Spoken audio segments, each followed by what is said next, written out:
Hello दोस्तों, स्वागत है आप सभी का शॉर्ट हैंड बाय अनुसर चैनल पर। दोस्तों, आप सभी लोग जल्दी से रेडी रहिए, हमारी डिक्टेशन की सीरीज स्टार्ट होने वाली है। ठीक है, अगर आप सभी लोग चैनल पर नए हैं तो प्लीज़ चैनल को सब्सक्राइब करिएगा। ठीक है, और बगैर बेल आइकन को दबाए मत जाइएगा। ये डिक्टेशन दोस्तों हमारी 80 टू 90 वर्ड प्रति मिनट बोली जा रही है। ठीक है, अगर दोस्तों आप सभी को स्पीड कम लगती है, ठीक है, क्योंकि मेरे एक भाई ने कमेंट किया था कि सर स्पीड आपकी बहुत धीरे है। तो दोस्तों अगर आपको स्पीड कम लगती है तो प्लीज़ आप सभी जो है अपनी स्पीड पे एक ऑप्शन होता है 1.5x का, आप अपने मुताबिक आप स्पीड बढ़ा के आप वीडियो को कंटिन्यू कर सकते हैं। ठीक है, क्योंकि दोस्तों हमारी वीडियोस बहुत सारे लोग देखते हैं, हर लोग अलग अलग कैटेगरीज के होते हैं, इसलिए हमें सबका ध्यान रखना पड़ता है। ठीक है, चलिए बाकी स्टार्ट करते हैं वीडियो। अगले डिक्टेशन स्टार्ट होगी अगले 5 सेकंड में। Ready, start. इस तथ्य पर हैरानी नहीं कि पेट्रोलियम पदार्थों के स्रोत कच्चे तेल के साथ साथ खाद्य तेलों के आयात में भी अच्छी खासी विदेशी मुद्रा की खपत हो रही है। यही कारण है कि प्रधानमंत्री ने खाद्य तेलों के सेवन में कमी लाने की भी अपील की। उनका यह कहना सही है कि इससे सेहत सुधरने के साथ विदेशी मुद्रा बचाने में भी सहायता मिलेगी। लेकिन प्रश्न यह है कि भारत अपनी ज़रूरत भर का तिलहन क्यों नहीं पैदा कर पा रहा है। यह सामान्य बात नहीं कि भारत अपनी आवश्यकता का लगभग 58% खाद्य तेल आयात करता है। पिछले वर्ष खाद्य तेल आयात बिल करीब 20 अरब डॉलर का था। इससे बड़ी विडंबना और कोई नहीं कि कृषि प्रधान देश होने और आत्मनिर्भरता एवं स्वदेशी पर बल देने के बाद भी देश में तिलहन फसलों का उत्पादन उतनी तेजी से नहीं बढ़ पा रहा है जितना अपेक्षित है। यह ठीक है कि केंद्र सरकार की ओर से किसानों को तिलहन की पैदावार बढ़ाने के लिए प्रोत्साहित किया जा रहा है और इसके चलते उनके उत्पादन में थोड़ी वृद्धि भी देखने को मिली है। लेकिन इसी के साथ-साथ खाद्य तेल की मांग और खपत भी बढ़ रही है।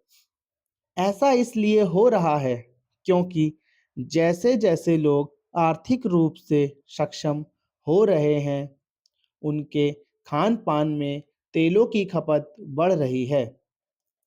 स्पष्ट है कि केंद्र और राज्य सरकारों को तिलहन फसलों का उत्पादन बढ़ाने पर विशेष जोर देना होगा। अपने देश की समस्या यह है कि जब संकट सामने खड़ा होता है, तब उससे बचने के उपायों पर ध्यान दिया जाता है। खाद्य तेलों के उत्पादन में आत्मनिर्भर होने का सघन अभियान तो बहुत पहले चलाया जाना चाहिए था और उसकी लगातार समीक्षा भी की जानी चाहिए थी। बात केवल खाद्य तेलों की ही नहीं है। भारत को बड़ी मात्रा में दालों का भी आयात करना पड़ता है।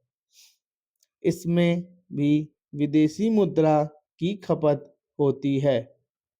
कहना ठीक है कि दलहन उत्पादन को बढ़ाने के लिए जो योजनाएं चलाई गई, उनके कितने सकारात्मक परिणाम सामने आए।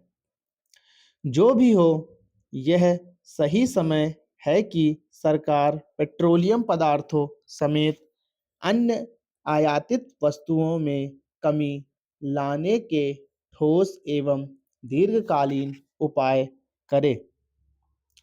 यह सही है कि भारत में कच्चे तेल के अपेक्षित भंडार नहीं, इसलिए उसका आयात करना ही होगा।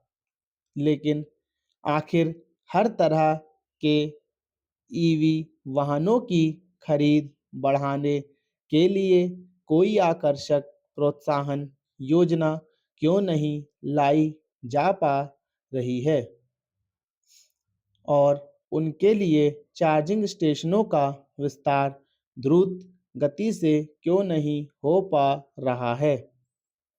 इसी तरह का क्या कारण है कि किसी का ध्यान इस ओर क्यों नहीं जा रहा है कि छोटे-बड़े शहरों में ट्रैफिक जाम के कारण बड़े पैमाने पर पेट्रोल और डीजल की जो बर्बादी होती है, उसे कैसे रोका जाए? धन्यवाद। तो दोस्तों आप सभी को डिक्टेशन कैसे लगी प्लीज़ कमेंट करिएगा।